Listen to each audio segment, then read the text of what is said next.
Venez tenir des pancartes. Bonjour, on est place Kléber, manifestation visiblement d'orthophonistes. Vous pouvez m'expliquer ce qui se passe? Nous sommes là pour défendre l'accès aux soins pour tous nos patients à l'hôpital. Et ceci ne peut se faire que si on reconnaît notre niveau de formation à un master, donc Bac plus 5. À l'heure actuelle, sur l'hôpital, nous sommes reconnus à Bac plus 2, soit le SMIC plus 50 €.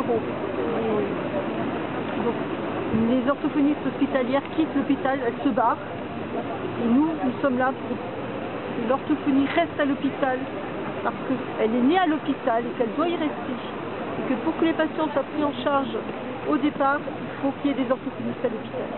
Pour ensuite assurer la coordination avec nos collègues en libéral. Mais notre place à l'hôpital est nécessaire et pour les patients et pour les étudiants. On est les lieux de formation. Et à l'heure actuelle, nos futurs collègues ne trouvent plus de lieux de formation, faute de professionnels en poste. En tant qu'étudiante, il faut réserver son stage plus d'un an à l'avance pour espérer avoir un stage à l'hôpital. Et donc c'est un problème pour la formation aussi, parce que sans formation, il n'y a plus vraiment les mêmes compétences après à la fin au moment du diplôme. C'est aussi difficile parce que on doit faire des stages dans chacun des domaines liés à l'orthophonie, ce qui est normal pour pouvoir découvrir le métier en long, en large et en travers.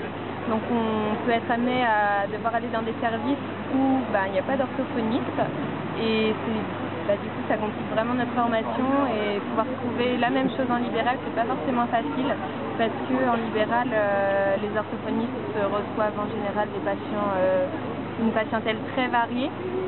Donc pas une pathologie en particulier, et ça peut être difficile pour nous de trouver un stage dans une pathologie spécifique qu'on ne trouvera pas à l'hôpital par contre. On répond aux orthophonistes que les patients pourront aller en libéral, mais s'il n'y a plus d'orthophonie à l'hôpital, les patients ne seront pas envoyés chez nous en libéral, et quand bien même ils arrivent jusqu'à nous, nous avons besoin de nos collègues dans les services qui sont spécialisés dans une pathologie en particulier et qui donc vont pouvoir nous aiguiller et pour une meilleure prise en charge des patients. Nous sommes impliqués dans tous les grands plans de santé. Alors pourquoi aujourd'hui certaines unités neurovasculaires par exemple n'ont pas d'orthophonie? Pourquoi les services d'ORL qui opèrent des laryngectomies n'ont plus d'orthophonie? Pourquoi en pédopsychiatrie il n'y a plus non plus d'orthophonie? C'est la question.